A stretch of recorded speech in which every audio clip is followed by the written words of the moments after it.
ওভেনে একটি কড়াই বসিয়ে দিয়েছি, কড়াই গরম হয়ে গেছে। দিয়ে দেব 1.5 চামচ সরষের তেল।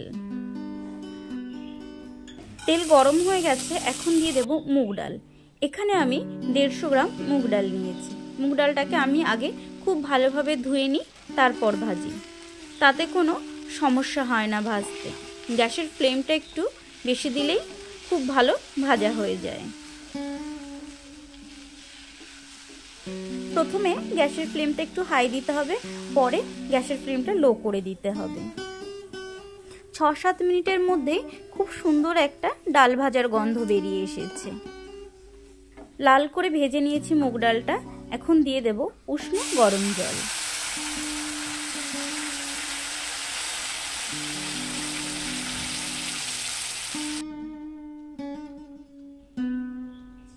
দিয়ে দেব স্বাদ মতো নুন। এই সময় নুন দিলে ডালটা খুব ভালো সেদ্ধ হয় এবং তাড়াতাড়িও সেদ্ধ হয়। দিয়ে দেব 1 চামচ হলুদ গুঁড়ো। ডালটা 15 মিনিটের জন্য ঢেকে দেব, যাতে খুব ভালো সেদ্ধ হয়। এখানে কিছু সবজি কেটে নিয়েছি, বিনস, মটরশুঁটি, ফুলকপি, গাজর আর ক্যাপসিকাম। ডাল সেদ্ধ হতে থাক, ততক্ষণে পাশে একটি কড়াই চাপিয়ে দিয়েছি। কড়াই গরম হয়ে গেছে, দিয়ে দিলাম 2 চামচ সরষের তেল। তেল গরম হয়ে গেছে, এখন কেটে রাখা সবজিগুলো ভেজে নেব। সবজিগুলো খুব বেশি ভাজতে হবে না, ওই 60% ভাজলেই হবে। সবজিগুলোতে কোনো দাগ লাগানো যাবে না, অর্থাৎ পুড়ে যাবে না। এরকম হালকা করে ভেজে নিতে হবে, যাতে দেখতে সুন্দর লাগে।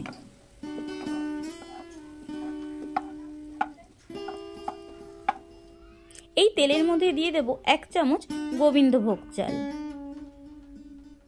এই চাল দেওয়ার জন্য যেমন সুগন্ধ হবে, রান্নার টেক্সচারটাও অনেক ভালো হবে।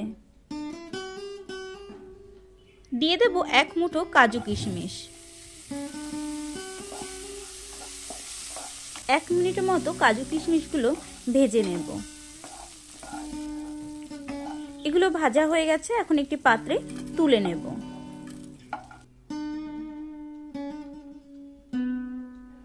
এই তেলের মধ্যে দিয়ে দেব গোটা গরম মশলা ফোড়ন, দারচিনি, এলাচ আর লবঙ্গ। আর দেব একটি তেজপাতা। দেব 2টি শুকনো লঙ্কা। শুকনো লঙ্কা দুটিকে 2 টুকরো করে ছিঁড়ে নিয়েছি।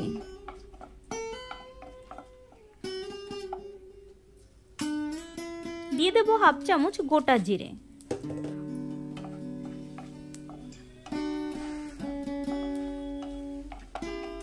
ফোড়ন থেকে খুব সুন্দর গন্ধ বেরিয়ে এসেছে। এখন দিয়ে দেব 1 চামচ আদা বাটা।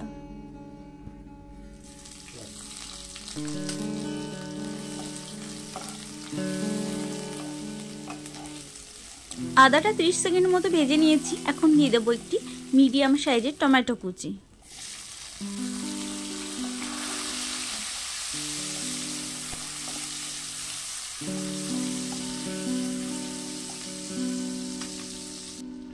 টমেটোটা একটু নরম হয়ে আসার জন্য দেব সামান্য নুন। দিয়ে দিচ্ছি হলুদ গুঁড়ো।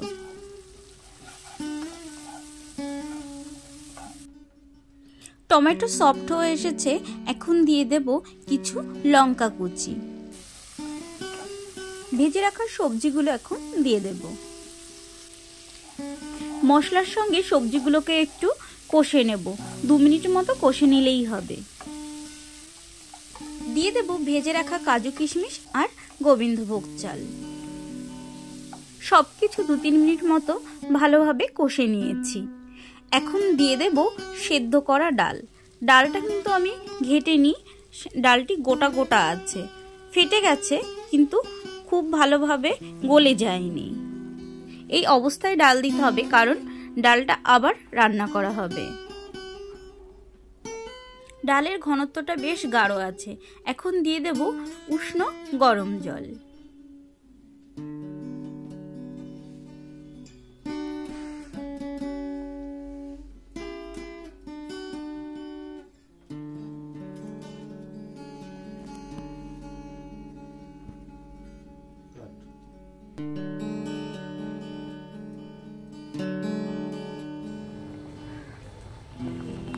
ডালটাকে 15 মিনিট মতো ফুটিয়ে নিয়েছি। ডালের মধ্যে যে গোবিন্দভোগ চালগুলো দিয়েছিলাম সেগুলো সেদ্ধ হয়ে গেছে, অর্থাৎ ডাল আমাদের একদম রেডি।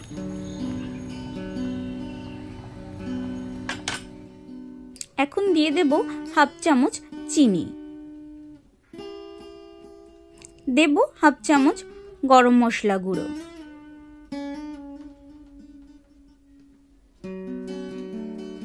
হাফ চামচ ঘি,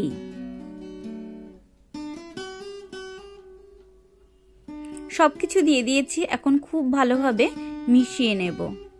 আমাদের ডাল একদম রেডি। আমাদের ভেজ ডাল একদম রেডি খাওয়ার জন্য। আপনারাও বাড়িতে তৈরি করুন, খান। আর আমার রেসিপিটি কেমন লাগলো কমেন্টস করে জানাতে ভুলবেন না। ভালো লাগলে লাইক শেয়ার করবেন। Thank you.